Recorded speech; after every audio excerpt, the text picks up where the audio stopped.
Morning children. आज आम सप्तम श्रेणी बहिर भाषा कलिका द्वितीय भागर तृतीय पाठटी को पढ़ा। तृतीय पाठटी होछि ईकारांत स्त्रीलिंग शब्द।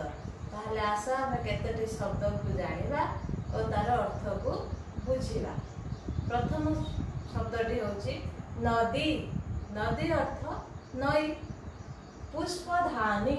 पुष्पधानी अर्थ फूलदानी। फूलदानी जो घरे सजेवा फूलदानी रे आमे किछि फूल रखि थाउ और ताकू सजेबारे आमे व्यवहार करथाउ। लेखनी। लेखनी अर्थ कलम।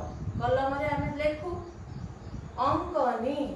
अंकनी अर्थ पेंसिल जोथरे के आमे लेखु और ताकू लिभे भी पारू। द्रोणी।